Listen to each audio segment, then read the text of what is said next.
कर रहे हैं और 70 पेड़ लगा रहे हैं। इस तरीके से हमने 70 के साथ अपने आप को जोड़ा है। आज अगर ब्लड डोनेशन कर रहे हैं तो भी कम से कम 70 होने चाहिए, प्लाज्मा डोनेशन कर रहे हैं तो भी 70 होने चाहिए। एक 70 लक्ष्य को लेकर और हम सब लोग देश भर के कोने कोने में करोड़ों कार्यकर्ता ये ईश्वर से प्रार्थना करते हैं कि सम्माननीय मोदी जी दीर्घायु हो और लंबे समय तक देश की सेवा करें और देश को आगे ले चले। इसके बात की हम लोग प्रार्थना करते हैं। और मैं यहां कहने के लिए नहीं कह रहा हूं, सिर्फ भाषण देने के लिए नहीं कह रहा हूं। यहां मंच पर बैठे हुए लोग, मेरे सामने बैठे हुए लोग, मैं देख रहा था, एक भी ऐसा नहीं है जिसके साथ मैंने काम नहीं किया, एक भी ऐसा नहीं। किसी के साथ मोर्चा लगाया है, किसी के साथ नारे लगाए हैं, किसी के साथ चुनाव लड़ा है, किसी के साथ मिलकर के चुनाव में भाषण दिया है। हम सब लोग एक ऐसे समय में काम कर रहे थे जब पाने को कुछ नहीं था, खोने को सब कुछ था। वो जन मोर्चा याद करो, कांग्रेस की उस समय तूती बोलती थी। मैं इसलिए आपको याद दिला रहा हूं कि हम एक छोटा सा मोहल्ले का या कॉरपोरेशन का चुनाव जीत जाते थे तो महीनों धन्यवाद देकर के कि बहुत बड़ी फतह हुई है, बहुत बड़ी फतह हुई। इसलिए क्योंकि हमारी विचारधारा प्रबल थी, लेकिन समर्थन उस समय जितना चाहिए था नहीं था। धीरे धीरे भारतीय जनता पार्टी का कारवां बढ़ता चला। कभी हमने सोचा नहीं था कि हमारे प्रधानमंत्री बनेंगे। अगली बारी अटल बिहारी, अगली बारी अटल बिहारी। फिर हम लोगों ने नारा बदला, अब की बारी अटल बिहारी, अब की बारी अटल बिहारी।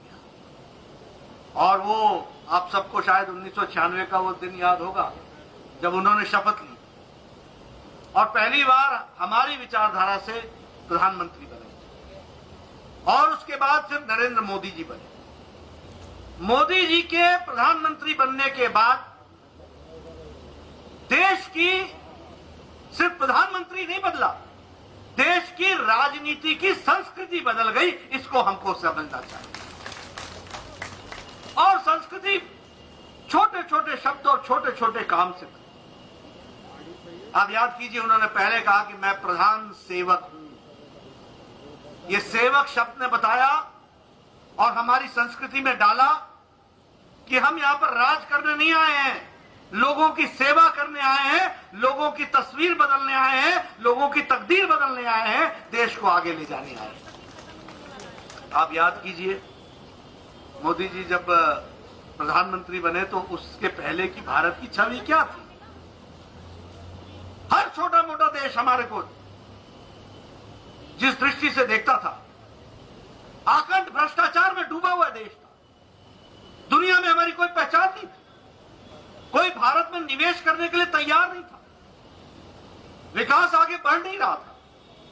लेकिन प्रधानमंत्री मोदी जी के नेतृत्व में देश की दुनिया में छवि बदली और दुनिया में मोदी जी सिर्फ भारत के प्रधानमंत्री के रूप में स्थापित नहीं हुए, वर्ल्ड लीडर के रूप में, दुनिया के नेता के रूप में स्थापित हुए। यह हमको ध्यान रखना। छोटी मोटी घटनाएं नहीं है। अगर कैमरून, पूर्व प्रधानमंत्री ब्रिटेन का, जिसने हमको 150 साल से ज्यादा राज किया हमारे ऊपर, वो ये कहे मोदी जी के सामने कि वो दिन दूर नहीं है जब ब्रिटेन का प्रधानमंत्री भी भारतीय मूल का होगा, यह परिस्थिति आकर के खड़ी है। अगर डोनाल्ड ट्रंप अपने चुनाव में मोदी जी का नारा सबका साथ सबका विकास, इस नारे का उपयोग करे तो हमें समझना चाहिए कि अब भारत इस स्थिति में आया है कि अमेरिका के राष्ट्रपति के चुनाव में भी हमारे लाखों भारतीय वहां पर अपना योगदान करते हैं। इस बात को हमको समझना चाहिए। ये देश की ताकत, यह देश की ताकत दुनिया के सामने मोदी जी ने रखी। हाउडी मोदी में जो लोग ह्यूस्टन में इकट्ठे हुए, ट्रंप भी ऐसे दृश्य को देख करके उन्होंने कहा, this is not possible with me, ये आपके साथ हो सकता है। ये मैं पहली बार इतना बड़ा दृश्य देख रहा हूं। यहां जब उनको अहमदाबाद में स्टेडियम में जब वो दृश्य देखा, उन्होंने कहा दुनिया में पहली बार मैं देख रहा हूं कि इस तरीके से नेताओं के लिए मोदी जी के लिए स्वागत होता है, और उन्होंने मेरे स्वागत के लिए यह कार्यक्रम रखा है, इस तरीके से उन्होंने कहा। इसलिए दुनिया में स्थापित तो हुए, लेकिन देश की तस्वीर भी बदली और उसकी तकदीर भी बदली। मैं उनके साथ, मुझे उनके कैबिनेट में काम करने का सौभाग्य मिला। कभी सोचा था? 70 साल हो गए थे, अभी भी 18,000 गांव हमारे बगैर बिजली के थे। उन्होंने प्रण लिया 1000 दिन में ये 18,000 गांवों में बिजली पहुंचाएंगे। मुझे याद है कि हर दूसरे तीसरे कैबिनेट मीटिंग में कहां तक पहुंचे हम, कहां तक पहुंचे, कितनी बिजली लगी, कितने लोगों के घरों में बिजली पहुंची। और आप, हम सब लोग आज ये महसूस करते होंगे, बिजली आने का मतलब जीवन का परिवर्तन होता है। इस बात को हमको समझना चाहिए। 18,000 गांव बगैर बिजली के थे, 2.5 करोड़ लोग घर बिना बिजली के थे। मैं तो एमएलए रहा हूं, गांव में मैंने विकास को देखा है। अगर बिजली का कनेक्शन लगाना होता था ना, तो गांव में जो ये जूनियर इंजीनियर होते हैं इलेक्ट्रिसिटी बोर्ड के, वो बड़े धौंस के साथ बोलते थे, तार है तेरे पास, तार देगा, कितनी तार देगा। यानी तार देने का काम उस व्यक्ति का होता था जिसने अपने घर तक बिजली ले जानी है। दूसरा, खंबे के लिए लोग हैं तुम्हारे पास, यानी खंबा हम नहीं ले जाएंगे, तुम गांव से लोग आओ, उठाओ और उठा करके ले जाओ, तब बिजली पहुंचेगी।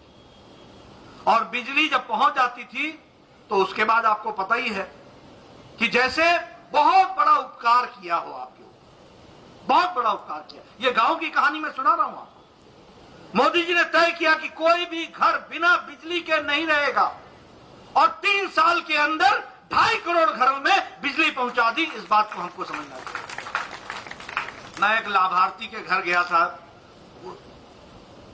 मिलने के लिए। ये लखनऊ के पास की जगह। जब मैं चुनाव का प्रभारी था उत्तर प्रदेश का, तो मैं लखनऊ के पास के गांव में गया और मैं उस लाभार्थी से मिला। मैंने कहा तुम्हारे घर में बिजली आई? हाँ जी आ गई। मैंने कहा कैसा लगा? बोला बाकी सब छोड़िए, हमने ऐसा परिवर्तन नहीं देखा था, ऐसी क्रांति नहीं देखी थी। हम दफ्तर दौड़ते थे, कोई पूछता नहीं था। ये सौभाग्य योजना प्रधानमंत्री जी ने चलाया। जेई मेरे घर आया, मेरे से फौरन दोपहर को भराया और शाम तक बिजली पहुंचा दी। बस जब बिजली का कनेक्शन दे दिया, यह परिवर्तन। इसलिए जब हम सौभाग्य योजना की बात करते हैं, अब हम उज्ज्वला योजना की बात करें। अभी आपके यहां स्क्रीन पर आप देख रहे थे, आपको मालूम है ना, हम ही एमएलए और एमपी कूपन बांटते थे गैस के सिलेंडर के लिए, चूल्हे के लिए कूपन बांटते थे। और यह जैसे हमारे को 5 कूपन मिल गए और अगर 5 हमने और उपलब्ध करा लिए अपने जान पहचान से, तो हम बहुत बड़े नेता कहलाते थे कि देखो ये अपने कोटे से ज्यादा ले आया है। और फिर हम कहते थे इसको गैस का कनेक्शन दे दो, इसको गैस का कनेक्शन दे दो। ऐसा दिन देखा था कि नहीं देखा? आज मोदी जी के आने के बाद 8 करोड़ गैस के कनेक्शन मुफ्त दे दिए गए, मुफ्त चूल्हा, मुफ्त सिलेंडर पहुंचा दिया गया। यह समझना चाहिए। और फिर मैं बताऊंगा, मैं गांव का रहने वाला हूं। गैस का सिलेंडर सिर्फ आपको समय पर भोजन तैयार करने के लिए नहीं है, इसने गांव के महिलाओं की, बहनों की तस्वीर बदल दी है। आप बोलिएगा कैसे? गांव में महिलाएं 4 बजे सवेरे उठकर अपना दैनिक नित्य कर्म करके और वो जंगल की ओर जाती, जंगल की ओर जाकर के पेड़ पर चढ़ करके सूखी टहनियों को तोड़ करके उसको इकट्ठा करके उसको लेकर के आती है घर पर, और घर पर आने के बाद फिर चूल्हा जलाती थी। और एक लकड़ी के से जलता हुआ चूल्हा या गोईठा से जलता हुआ चूल्हा 400 सिगरेट के बराबर का धुआं उनके फेफड़े में पहुंचाता था एक दिन। आज उज्ज्वला योजना के कारण मैं स्वास्थ्य मंत्री रहा हूं। इसने महिलाओं को सिर्फ सशक्तिकरण ही नहीं किया है, स्वास्थ्य में भी लाभ पहुंचाया है, उनके फेफड़ों को राहत दी है, उनको आगे बढ़ाने में काम किया है। इस बात को हमको समझना चाहिए। 37 करोड़ के लगभग एलईडी बल्ब दिए गए। प्रधानमंत्री आवास योजना के तहत 1.5 करोड़ लोगों के घर बन चुके हैं और 2022 से पहले कोई भी व्यक्ति बिना पक्के मकान का नहीं होगा। यह इस व्यवस्था को किया जा रहा है। आपको मालूम है, आप जुड़े हैं, जहां झुग्गी वही मकान। इस कार्यक्रम को किया जा रहा है, इस काम को आगे बढ़ाया है आप सब लोगों ने मिलकर के। मैं स्वास्थ्य मंत्री रहा, देखिए तस्वीर कैसे बदलती है, हम कभी सोच नहीं सकते। हम स्वास्थ्य मंत्री बने, स्वास्थ्य को पहले कैसे देखा जाता था? ऐसे देखा जाता था जैसे यह किसी तरीके से इस काम को पूरा करो, सोशल वेलफेयर का यह काम निपटाओ। प्रधानमंत्री मोदी जी के दौरान में 6 all India institute of medical science से बढ़कर के आज 23 all India institute of medical sciences बने हैं देश में। इस बात को आपको समझना है। लगभग 70 नए मेडिकल कॉलेजेस खोले गए हैं और 70 नई किस्त फिर से आई है मेडिकल कॉलेजेस की। एक बहार लगी, मेडिकल की सीट्स दुगनी हो गई, पीजी की सीट्स दुगनी हो गई।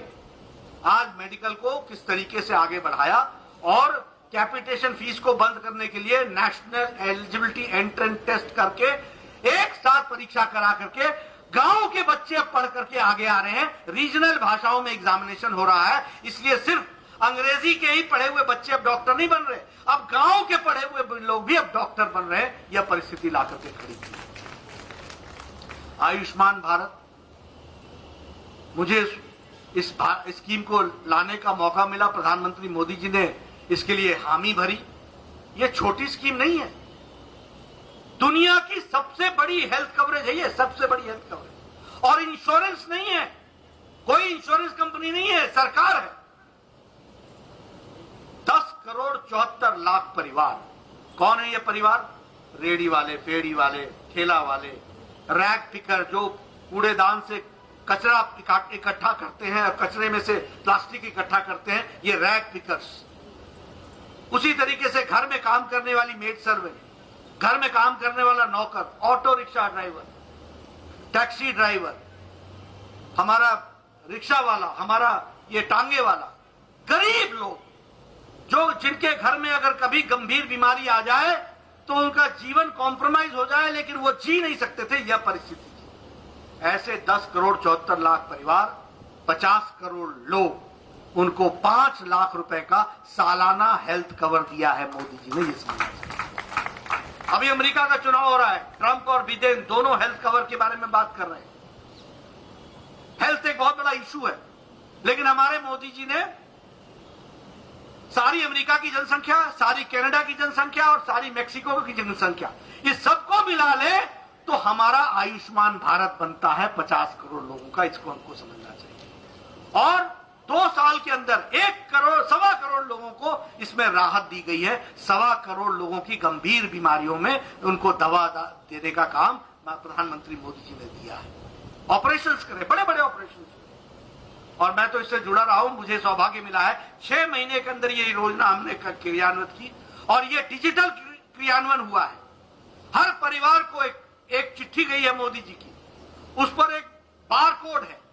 वो बार कोड की चिट्ठी के साथ और आप राशन कार्ड के साथ या आधार कार्ड के साथ आप एक बार हॉस्पिटल जाएंगे, हॉस्पिटल में वो बार कोड दिखाएंगे, उसको उससे आपकी पहचान होगी और उस बार कोड के साथ आपका वो जो आधार कार्ड है उसका मिलान होगा। उसके मिलान होने के बाद आपको एक गोल्ड कार्ड मिलेगा और इसके साथ साथ आपका अंगूठा वहां लगा दिया जाएगा मशीन पर।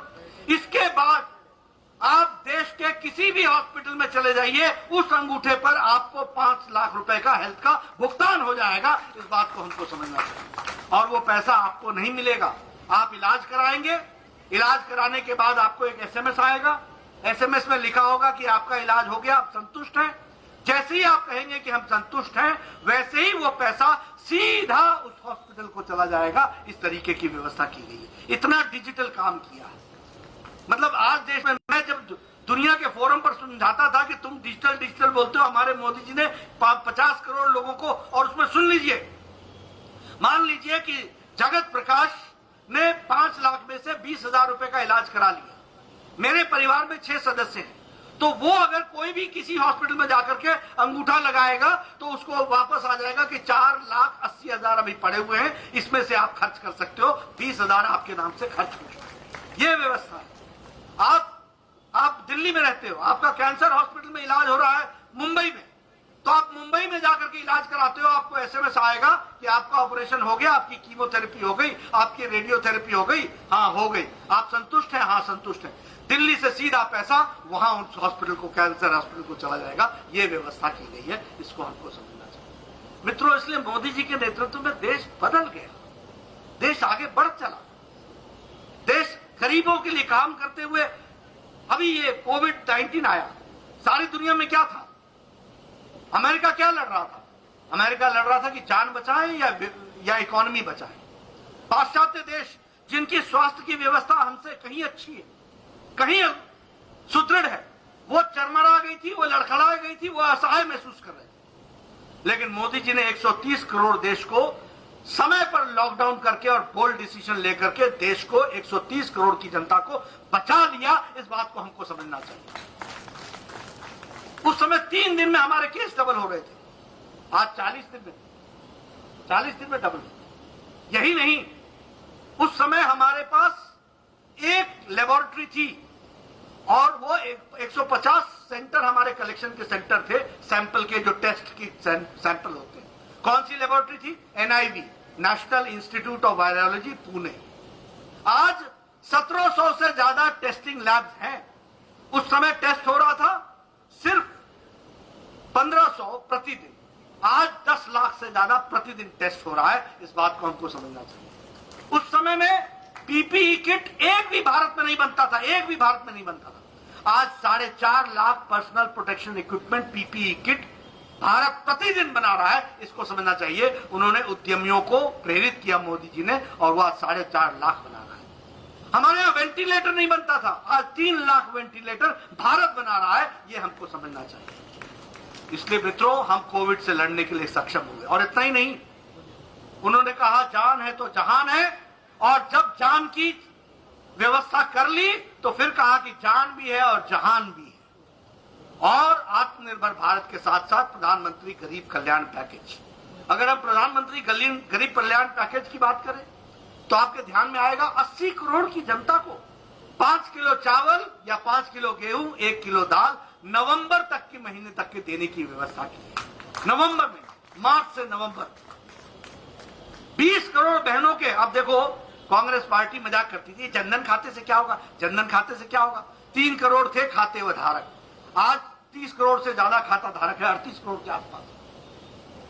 20 करोड़ बहनों ने कोविड के दौरान न पोस्टमैन, न पोस्ट ऑफिस, किसी के बगैर सीधे सीधे उनके खाते में 500 रुपए 3 महीने के लिए 1500 रुपए उनके खाते में चला गया। ये हमको समझना चाहिए। 8 करोड़ 70 लाख किसानों के खाते में 2000 रुपए की किस्त चली गई। दूसरी किस्त 17,000 करोड़ रुपए की फिर से जा रही है। ये हमको ध्यान में रखना चाहिए। इसलिए प्रधानमंत्री जी ने इन सारी चीजों को बहुत अच्छे से किया है, और सेवा कार्य इसलिए उनकी से प्रेरणा लेकर के हम सब लोग भी करें। और मुझे खुशी है कि मोदी जी की छवि को इतना ही नहीं, 7 देशों ने सर्वोच्च सम्मान उनको दिया। किसी भी प्रधानमंत्री को सर्वोच्च सम्मान 7 देशों में, ये सिर्फ, और उसके साथ साथ यूएनईपी ने हाईएस्ट एनवायरमेंटल उनको सम्मान किया है, चैंपियंस ऑफ अर्थ की दृष्टि से। क्यों? क्योंकि स्वच्छता अभियान लाए।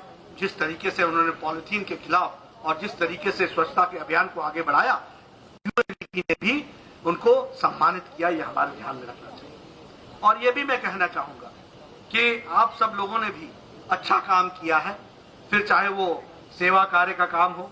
देश भर में लगभग 25 करोड़ फूड पैकेट्स बांटे गए, लगभग इसी तरीके से राशन किट्स 5 करोड़ बांटे गए, फेस कवर लगभग 5.5 करोड़ बांटे गए, और आपने दिल्ली में भी 1 करोड़ फूड पैकेट बांटा है लॉकडाउन की अवस्था में। आपको बधाई। राशन किट आपने लगभग 50 लाख बांटे हैं, फेस कवर आपने 90 लाख बांटे हैं, और 10 लाख आपने काढ़ा पैकेट बांटा है। ये आपने एक्स्ट्रा किया है, काढ़ा पैकेट भी आपने 10 लाख बांटा है। और फिर दवाएं, और जो हमारे नॉर्थ ईस्ट के बच्चे थे उनके भोजन की व्यवस्था, जो हमारे बुजुर्ग थे जिनके बच्चे विदेश में थे उनके लिए दवा की व्यवस्था, ऐसा बहुत बड़ा सेवा कार्य आपने किया है। मित्रों, राजनीति करना, चुनाव लड़ना, यह राजनीतिक दल का काम है, लेकिन मोदी जी ने देश की संस्कृति तो बदली, पार्टी की भी संस्कृति बदल गई कि हम आप लोग राजनीति के साथ साथ सेवा कार्य भी कर रहे हैं और समाज की सेवा कर रहे हैं। इसके लिए मैं आपको बधाई देना चाहता हूं। आज उनके 70वें जन्मदिन पर हम सब लोग ईश्वर से प्रार्थना करें उनको दीर्घायु मिले, वो सशक्त तरीके से भारत के प्रधानमंत्री के रूप में हम सबका नेतृत्व करें।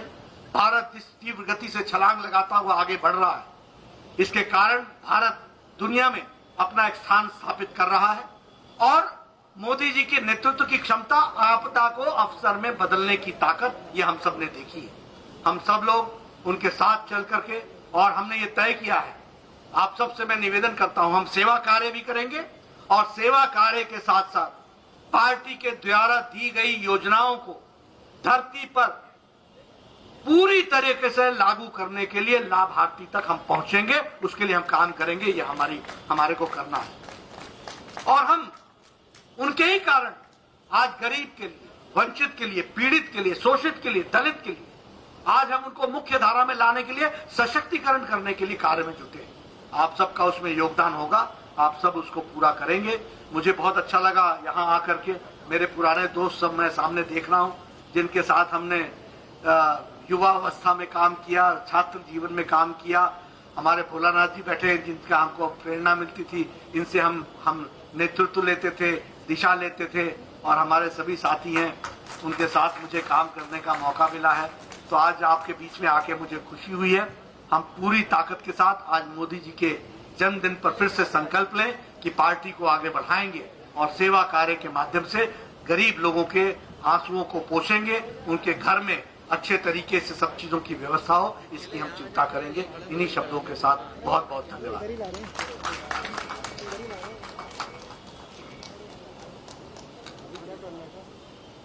आदरणीय नड्डा जी का बहुत बहुत धन्यवाद। वैसे तो एक बहुत बड़ी सूची हमारे जिलाध्यक्ष श्री विकेश सेठी जी ने जिस प्रकार से